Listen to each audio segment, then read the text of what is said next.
Welcome back to Studio 4. December is HIV and AIDS Awareness Month, a time to learn more and stay informed about the latest in prevention and the treatment advancements that are changing lives. We have Dr. Brian Weis with us today, the Regional Dean from Texas Tech University Health Sciences Center, School of Medicine. Dr. Weis, thank you for being here today. Thank you. Of course, and we'll go ahead and just dive right into the topic. Why is it important to remind people about HIV and how it's not just an issue in the past, but it's, it's something we need to know. It's still with us. That's the thing. So December 1st was World AIDS Day.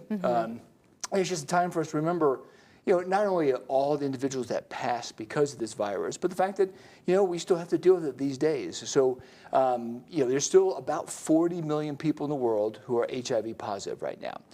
And that really hasn't changed much since the 1980s when HIV first arose. So it's always been a continuous presence for all these years. Oh my goodness. And how does HIV affect our immune system? Yeah, so to remind people, there's a cell called the CD4 cell. That's one of our white cells. And that's the cell the virus uses to reproduce itself.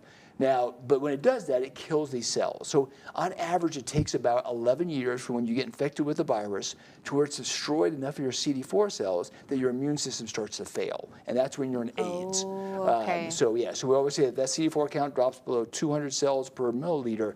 At that point, your immune system malfunctions and you get other infections that come in. And Dr. Weis, it's recommended that everyone should be tested at least once, but why is that? Yeah, you're thinking, why is that? Well, again, it's that idea that there's 11 years there between infection and actually having signs or symptoms of AIDS. Okay, I see. And so people can be exposed to virus and not realize it. And so the thing is, we say if everyone gets tested at least once, if we detect it, the good thing is we can do things about it. We can't cure it, but we can sure make a difference and make sure that virus never bothers them. Right. So again, it's a simple test, blood test, right? And we do recommend everyone get it just in case somehow you are exposed.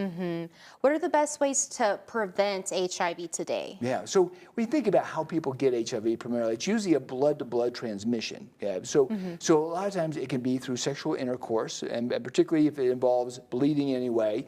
Obviously, people who inject drugs into their veins can get it.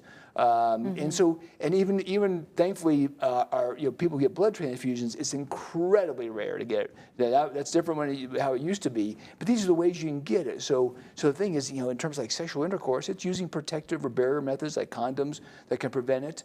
Obviously, avoiding injecting drugs into your veins can do it. So ways of trying to prevent that contact. And before we go, Dr. Weis, where can we go to learn more information? Well, so again, there's a number of sites. Obviously, the TeachUHSC site, .edu. The CDC is another good site, Centers for Disease Control, or any of these big healthcare entities. Mayo Clinic, Cleveland Clinic, they all have websites that are very informative. Well, thank you for dropping some knowledge on us today. We appreciate it. And thanks for being here today. Absolutely. Thank you. Of course. Stay with us. We'll have more.